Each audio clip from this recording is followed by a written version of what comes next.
distraction! Oh my God! He woke you up.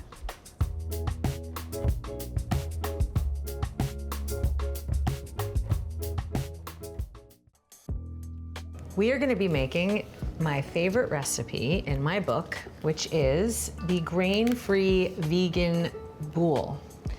I tested this recipe 75 times, and I'm not kidding. It took me 4 months because, as you can see, it says grain-free. So the chemistry is very different than traditional bread. We don't have any gluten, we don't have any grains, because even bread that uses rice, which is gluten-free, still has that chewy texture to it. So I really had to experiment and figure out how to get that same texture. Typically when I bake, I don't weigh out my ingredients, but for this bread, it's really important because the chemistry is so fragile, and I also really want as many of you as possible to have a successful outcome, so we're gonna weigh. So you're gonna tare your scale so that you're back at 0. I'm gonna quickly dust my baking sheet with parchment paper with a little bit of arrowroot, just to make sure that the loaf doesn't stick to the pan. So we're going for 250 grams of super fine almond flour that's blanched. You wanna make sure that it's super fine and that it's blanched, which means that it has no skins on it. That's a different kind of almond flour that's more of an almond meal. You will not get the same results. Okay, 250, perfect. Transfer the almond flour to the bigger mixing bowl. 130 grams of arrowroot flour. Okay, 130. I'm gonna use kosher sea salt. 1.5 teaspoons. 1.5, there we go. Use a big whisk, and you just want to mix your flour together very well. Make sure everything is evenly incorporated.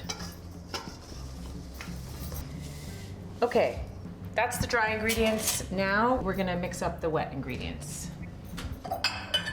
Now we're gonna use 240 grams of room temperature water. This is important for the yeast. We don't need hot water. Bread making can be a very long and multi-step process because you're proofing the yeast and you're sometimes allowing the dough to rise twice, not once. We are skipping all of that, which is super untraditional, and there might be some traditional bakers watching this cringing, but this is untraditional bread. There is no gluten here that needs to develop. We're not getting our stretch from the gluten proteins. We're getting it from the psyllium husk. It'll be the heat in the oven that really activates that yeast. So we're gonna use room temperature water, tare it out, and now we're going for 240 grams. 240, perfect. Measure out our psyllium husk. It's fiber. This is really an important ingredient in grain-free baking. This really is what binds your flours. It's crucial. Without this, there ain't no bread. Okay, we want 25 grams of this. 25, perfect. We're gonna use 2 teaspoons of active dry yeast to level this out too. All these ingredients are so sensitive. I'm a pretty freestyling cook when it comes to savory food, but when you're baking, there's not a lot of margin, so you really do need to follow the rules. I'm gonna whisk that in, and it gets kind of foamy. It smells yeasty. I like the smell of that. Then we're gonna feed the yeast quickly. We're gonna add 2 tablespoons of maple syrup. You know, the salt and the maple syrup together just season the bread and balance it. 1, 2, smile, smiling. Whisk that in. Then we're gonna add in our psyllium husk. Now things will move a little bit quickly from here. So once the psyllium husk goes into the water and the yeast, it starts to thicken pretty quickly. We just want to add a little bit of acid. In this case, it's going to be raw apple cider vinegar, 1 tablespoon. This needs to thicken and gel. Once this has thickened to a consistency like applesauce, we're ready to add it to the dry ingredients, and that can That can vary, so just stay with it. Okay, so here, this has gone fast. Like, it's funny, when I tested this recipe, it was wintertime, and I think like water and ambient, like temperatures, things change. Bread is sensitive. It's not the same all the time, so you need to just have patience with it. Okay, so we're gonna add this to the dry ingredients and really scrape out every last drop. This is a very dry dough. That was a huge part of the testing process. You know, if you have too much water, this thing collapses and falls apart. So stay with it. To mix this together and incorporate them takes a little bit of muscle. You might break a sweat. Don't give up. One of my friends asked me, like, can I use a dough hook, like in a mixing machine? The answer is no. This bread does not, for whatever reason, like machines. It likes a hand mix in a bowl with a spatula.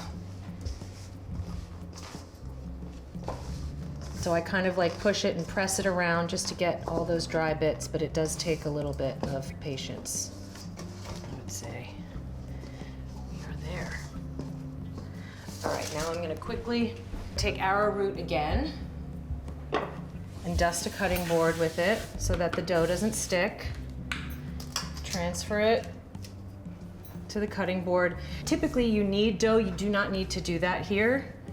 We are just gonna fold a little bit in on the sides and then sort of roll it over onto itself and then start to pinch and tuck. You're kind of lifting it up and you're tucking the dough underneath and you're shaping it into a ball.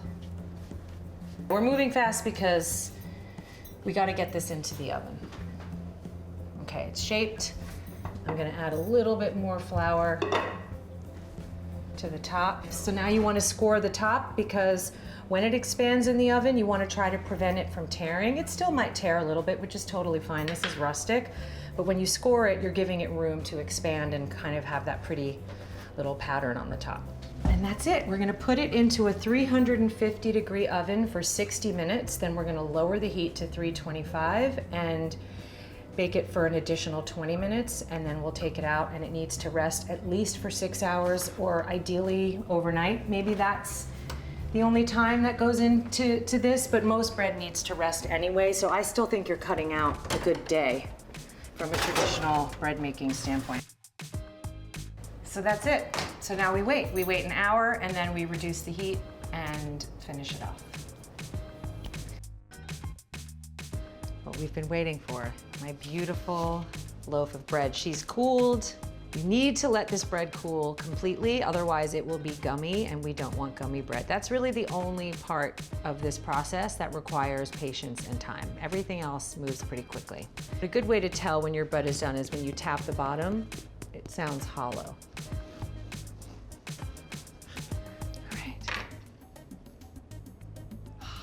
It's our beautiful grain-free, gluten-free vegan boule. You can toast it up and serve it like an open-faced tartine with some ricotta cheese and sliced tomatoes. You could make garlic toast, garlic croutons. There's so many ways to use this. The best way to store it is to slice it individually, put it in a Ziploc bag and store it in the freezer, and then you can just heat it up again in the toaster. It is a really beautiful substitute if you can't have gluten or grains and you've been sad and you've been looking for bread that's, you know, normal and feels familiar for a really long time. That's why I made it, so enjoy.